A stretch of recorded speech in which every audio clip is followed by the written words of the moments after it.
Okay guys, ఇప్పుడు first gear లో నేను చూపిస్తాను మీకు. నేను వాయిస్ ఓకేనా? వాయిస్ ఓకేనా మీకు?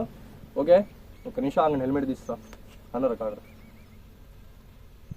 అట్లా ఒక నిమిషం వాళ్ళకి మళ్ళీ వాయిస్ క్లారిటీ ఉండదు మన. ఓకే ఓకే గాయస్, ఫస్ట్ గేర్లో వెహికల్ని పాప్ చేసిన తర్వాత ఒక 10 to 15 మెయింటైన్ చేయండి. స్పీడ్ అనేది 10 to 15 మెయింటైన్ చేయండి.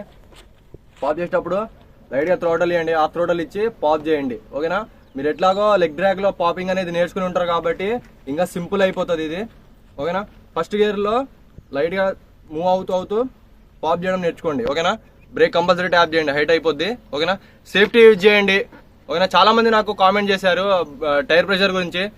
20 బ్యాక్, ఫ్రంట్ ఏమో 35, 30, 35, 20 ఉన్నా ఏం పర్లేదు.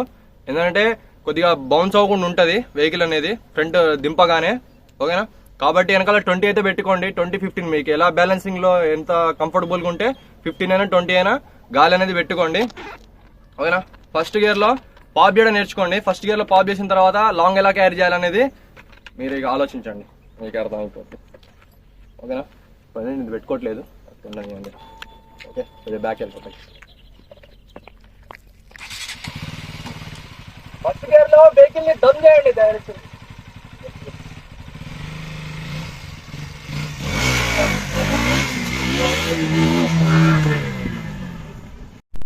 ఓకే గాయస్, చూసారు కదా? ఓకేనా? మళ్ళీ ఒకసారి చూడండి. సేఫ్టీ అనేది కంపల్సరీగా యూజ్ చేయండి గాయస్. హెల్మెట్, గ్లౌజులు, షూస్ అనేది కంపల్సరీగా వాడండి. నాకైతే చాలా మంది మెసేజ్ వీడియోలు పంపిస్తాండ్రు, ఇంతేనా బ్రో క్యారీ చేయాలనేసి నాకు వీడియోలు పంపిస్తాండ్రు.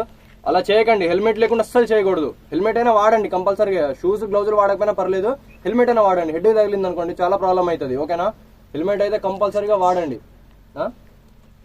ఓకేనా? ఓకే గైస్, మళ్ళీ ఒకసారి చూడండి. ఫస్ట్ గేర్ లో వెహికల్ అనేది క్యారీ చేయడం నేర్చుకోండి ఫస్ట్ గేర్ లో. నెక్స్ట్ వీడియోలో వచ్చేసి మనకి గేర్ షిఫ్టింగ్ గురించి చెప్తాను. ఓకేనా? గేర్ షిఫ్టింగ్ కంపల్సరీ చెప్తాను, నెక్స్ట్ వీడియోలో చెప్తాను. ఫస్ట్ అయితే మీరు పాప్ చేసి క్యారీ చేయడం నేర్చుకోండి.